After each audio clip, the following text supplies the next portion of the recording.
Morning, Mike, and thanks once again for joining Blue Notes. At the recent AGM, you spoke of four big shifts that we're seeing in the world: global integration, demographics, resources and technology. They're forces that we're sort of familiar with, but clearly they're working together now in a different way. Yes, they are, and it is a fundamental change that is affecting all of us in the world. I would normally call it change that it is basically an evolutionary process. You know, it happens slowly. Right now we're having that evolution, but actually at revolutionary pace, and this has not been seen since the Industrial Revolution. You know, that was the last time this sort of change happened, and before that the Agricultural Revolution. But this is as significant, and it will affect every one of us, the way we live, the way we do business. And these changes really are made even more significant by some of these big forces that are happening at the same time.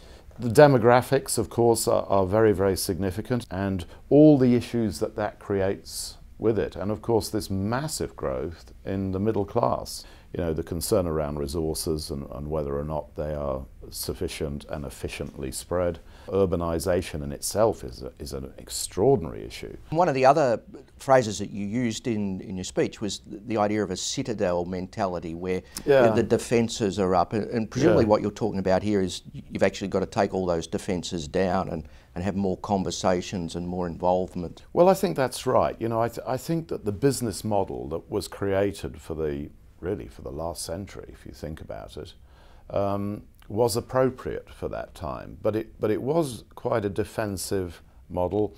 They were large companies that were process driven, and the structure and the way that they were organised was around protecting that status quo. Clearly, Mike, from the way you described that, it can't be business as usual. No, it can't, and I think that that is the important thing to understand. You know, the status quo is not, going to happen.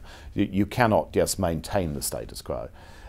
It is going to change at a frightening pace, and we really do need to be ready for that.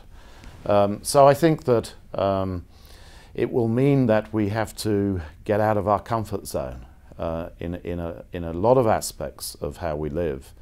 And some of that change is going to be very uncomfortable and very unfamiliar. But we have to see what's going on, we have to embrace it.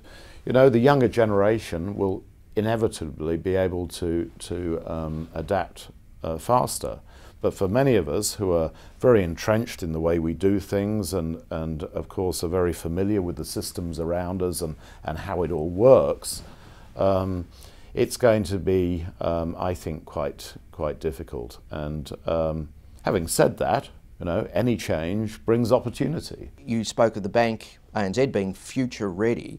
These sort of things talk about an economy obviously has to be future ready, but as far as you running ANZ, future ready means a lot more flexibility, presumably more technology. Absolutely, and it's the way that we go about things, but it's really relating to the customer behaviour and the customer expectation. That is the key to this, and they demand things differently. And they won't be looking at other banks and saying, why are you not doing what our peer banks are doing? They'll be looking at Amazon or at Google and saying, well, how come my banking can't be done like that? You know, where is the value added? Where's the service that you're going to create? And that's where we've got to be. That's the space we need to be in. I think Australia is in a fantastic situation because when you consider where we are geographically, this is the part of the world that is changing probably fastest. It is also the most tech savvy, if I could use those words, part of the world.